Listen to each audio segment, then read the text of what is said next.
عزیز سامعین کرام، زکوٰۃ کی اہمیت اور اس کی فضیلت کو آپ نے سماعت کیا۔ اب روزے کی حالت میں اکثر بیشتر جھوٹ بول لیا جاتا ہے، غیبت کر لی جاتی ہے، غلط بیانی کر لی جاتی ہے وغیرہ۔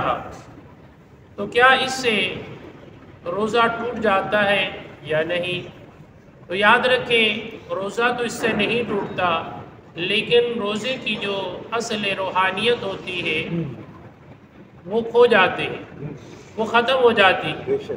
روزہ فقط اس چیز کا نام نہیں کہ کھانے پینے سے اپنے کو روک لینا، یہ اس چیز کا نام نہیں، بلکہ روزہ تقوی اور پرہیزگاری کا نام ہے۔ روزہ اللہ کی رضا اور خوشنودی کے لیے اپنے کو کھانے پینے اور جھوٹ سے، غیبت سے، چغلی سے اور زبان پر بری بات لانے سے، کسی کو گالی گلوچ کرنے سے وغیرہ، جھوٹ بولنے سے، ان باتوں سے بھی گویا آپ پرہیز کرنا، ان سے بھی اپنے کو بچا لینا۔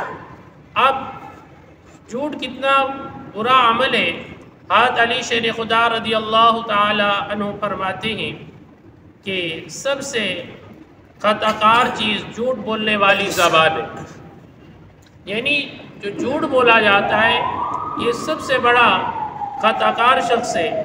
پھر نبی پاک صلی اللہ علیہ وآلہ وسلم نے ارشاد فرمایا، جب آدمی جھوٹ بولتا ہے تو فرمایا اس کی جھوٹ کی بدبو سے فرشتے 1 میل کی مسافت پر اس سے دور ہو جاتے ہیں۔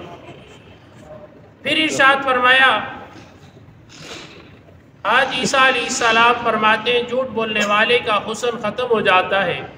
فرمایا جب حسن ختم ہو جاتا ہے تو فرمایا وہ بدخلق ہو جاتا ہے، اور بدخلق جب ہو جاتا ہے تو وہ شخص گویا اپنے آپ کو ہلاکت میں ڈال لیتا ہے۔ تو اب آپ نے اندازہ کیا ہوگا کہ جب کوئی جھوٹ بولتا ہے تو جب اس کی گرفت ہونے لگتی ہے تو ایک اور جھوٹ بول لیتا ہے، پھر جب ایک اور جھوٹ بولتا ہے اس پر گرفت ہوتی ہے تو ایک اور جھوٹ بول لیتا ہے۔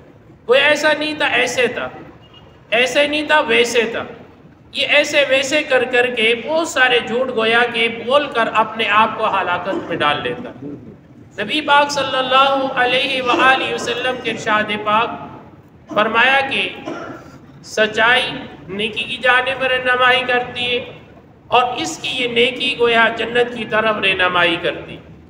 گویا سچ بولنے والا اپنے سچ پر قائم رہتا ہے تو گویا اس کی یہ نیکی، اور پھر اس کی نیکی سے یہاں تک کہ داخل جنت فرما دیتی ہے۔